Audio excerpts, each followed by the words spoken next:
الحمد لله، والصلاة والسلام على مولانا رسول الله وآله وصحبه. قال تعالى: إنا فتحنا لك فتحا مبينا. صدق الله العظيم. شعبي العزيز، بعد 50 سنة من التضحيات، ها نحن نبدأ بعون الله وتوفيقه فتحا جديدا في مسار ترسيخ مغربية الصحراء والطي النهائي لهذا النزاع المفتعل في إطار حل توافقي على أساس مبادرة الحكم الذاتي. وإنه من دواعي الاعتزاز أن يتزامن هذا التحول التاريخي مع تخليد الذكرى 50 للمسيرة الخضراء والذكرى 70 لاستقلال المغرب. وبهذه المناسبة يسعدني أن أتقاسم معك اليوم مشاعر الارتياح لمضمون القرار الأخير لمجلس الأمن. إننا نعيش مرحلة فاصلة ومنعطفا حاسما في تاريخ المغرب الحديث، فهناك ما قبل 31 أكتوبر 2025 وهناك ما بعده.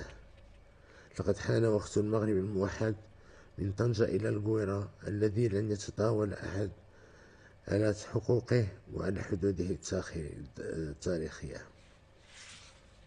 شعبي العزيز، لقد قلت في خطاب سابق إننا انتقلنا في قضية وحدتنا الترابية من مرحلة التدبير إلى مرحلة التغيير، فالدينامية التي أطلقناها في السنوات الأخيرة بدأت تعطي ثمارها على جميع الأصعدة.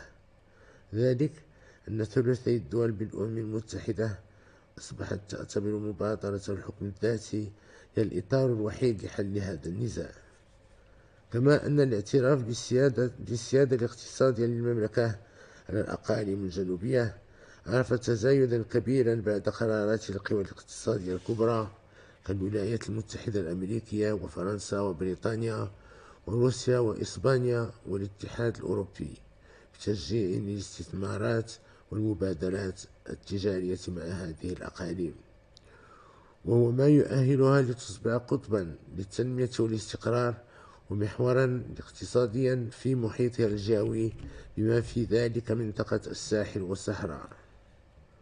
واليوم ندخل والحمد لله مرحلة الحسم على المستوى الأممي، حيث حدد قرار مجلس الأمن المبادئ والمرتكزات الكفيلة بإيجاد حل سياسي نهائي لهذا النزاع في إطار حقوق المغرب المشروعة.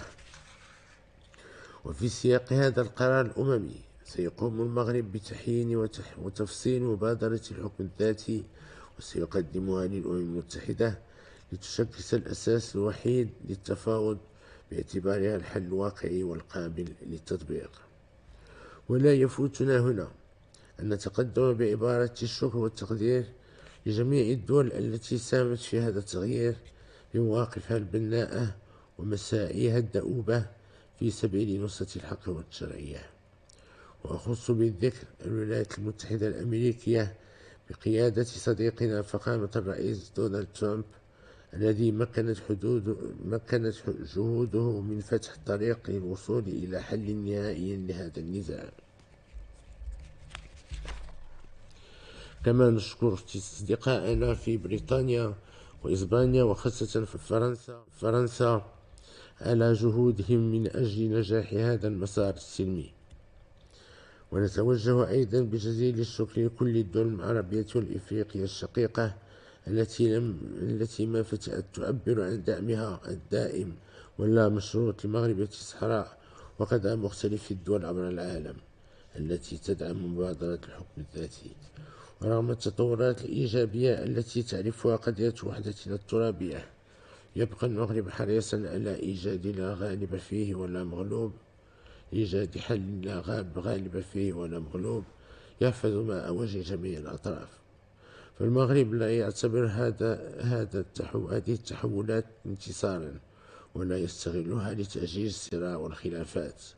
وفي هذا السياق نوجه نداء صادقا لإخواننا في مخيمات تندوف لاغتنام هذه الفرصة التاريخية لجمع الشمل مع أهلهم وما يتيحه الحكم الذاتي للمساهمة في تدبير شؤونهم المحلية وفي تنمية وطنهم وبناء مستقبلهم في إطار المغرب الموحد.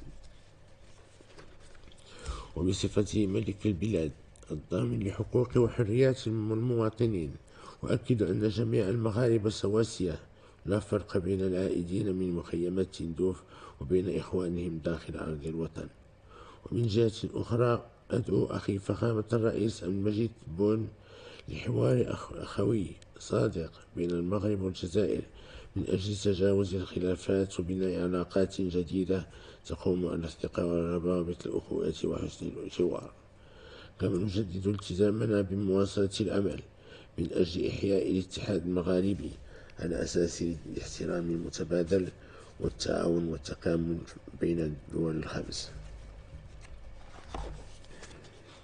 شعبي العزيز، إن ما تعرفه أقاليمنا الجنوبية من تنمية شاملة وأمن واستقرار هو بفضل تضحيات جميع المغاربة، ولا يسعنا هنا إلا أن نعبر عن اعتزازنا وتقديرنا لكل رعايانا الأوفياء، لا سيما سكان الأقاليم الجنوبية الذين أكدوا على دوام تشبثهم بمقدسات الأمة وبالوحدة الوطنية والتراب للبلاد.